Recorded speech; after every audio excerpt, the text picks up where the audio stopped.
people got arrested. I got to watch how Chipanga got arrested. So I can tell you some of the stories. I was at Borodale police station at about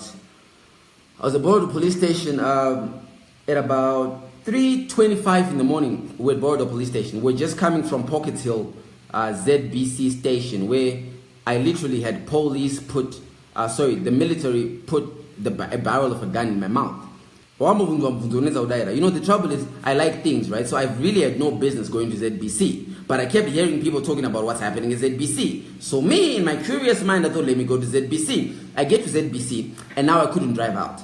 So they let you drive in, but I couldn't drive out. When I drove in, I was asked one question which I couldn't answer. And the question was, what are you doing here? Airtime yapera.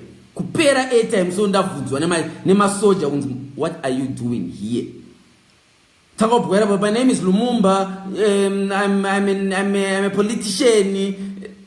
What are you doing here? Kupera airtime. And I knew that something is going down. So we went to Borodale police station. When we got to Borodale police station, there was a lot of military personnel at Borodale police station. I just couldn't understand what they were all doing there. Anyway, we get to Borodale police station, and the military have taken over the police station. Kudzai Chipanga and his wife and child get to the police station. When they get to the police station, I was very confused. You know that moment when you're actually looking Kudzai Chipanga in the face. Kudzai Chipanga can't see properly, you know. Pangi, you can't see, like physically you can't see, he's cross-eyed, but mentally you also can't see. You know, people, Zimbabweans, there's just some people who can't see. Kudzai Chipanga is one of those people. He can't see. When he's looking at you, you don't know whether to look up or to look down or to look sideways. Like, you just don't know if you can catch his eyes. So he gets to the police station, and it's very funny. I'm like, okay, so why are you here? And then the military pretty much call him, and he's very scared, he's shaking. And then he's handed over two marquees, like two sedans that were there. And when he's handed over these keys, the one military guy says, and I'm not boots. Now, the reason why he was there, I got to understand, is the police. So pretty much Chihuri had conspired. Chihuri is the head of the police. He had conspired that what's going to happen is the police are going to take over, and the police will get rid of the military. That thing that guys like to do when they're talking to girls, or that thing that girls like to do when they're talking to guys, tell, lie. So, that wasn't to be the case. Kudzai Chipanga was not wearing his military gear. I think he had forgotten that. You know, he had said he wants to die.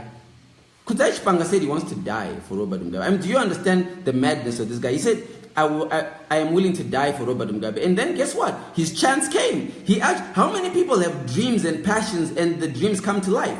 This guy had a dream and a passion that I want to die for Robert Mugabe. And within 24 hours, this is how you know that ZANU-PF might not have delivered on all his promises. But on this promise, ZANU-PF delivered. It delivered on the promise of giving Chipanga the opportunity to die for President Mugabe. So he's given these car keys, and he's told, go and open the boot. He opens the trunks of these cars, and he's told, get in the trunk. He gets in the trunk. And his wife wants to get in the trunk with him. They told, no, the wife, go and open your own trunk. So the wife gets in her own trunk. He gets in his own trunk. I mean, really barbaric stuff if you ask me. But hey, you say you want to fight the guys, right? Sakazurunzo on your maxi. Chitanga on your maxi. On your maxi, so jarapata gunman. Wakunzo on your maxi or kakama. Akakama Kudzai Chipanga soga. They'll Kudzai. Chirumucha weverega checha. I know you don't know English, but they look bad. You were saying you would jamba and the junta. You were announcing your passion for Jambanja with Junta. Now Junta wants Jambanja with you. Hey, Robasa. So they put him in the trunk, and they pretty much keep him there until we left, and we must have left after 4. So that's kind of the end of the Chipanga story. But then I heard, so since you guys were also talking your grapevines, in my grapevine I heard, Anza Chikamanje Chipanga ku KG6, Kumasoja, Anza Garis wa pass man Chipanga. When Chipanga was now seated, they said, oh, Chipanga, remember that speech you read, Chipanga? Why don't you read it for us? The soldiers, the soldiers also don't really understand English. So they're like, Chipanga, can you read that speech for us? Can you read it for us? Just a little bit. In fact, read one particular part for us. Read one particular part. The part where you particularly said, you are prepared to defend Mugabe and you are going to fight us. So Chipanga gets the letter out.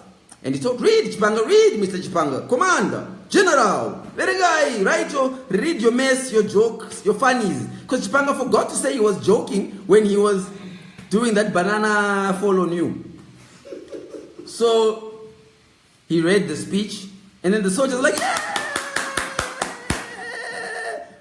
Read it again. And he reads, I want to send a clear message to the military that if you don't respect the president, we are prepared to die for Mugabe. Then the soldiers are like, yeah! One more time. Read that one more time. Apa, he's naked. Huh? He's naked. Position. He's like, just one more time for us. One more time. So I heard that's what happened. But anyway, I don't mean to overexhaust or be redundant on the matter.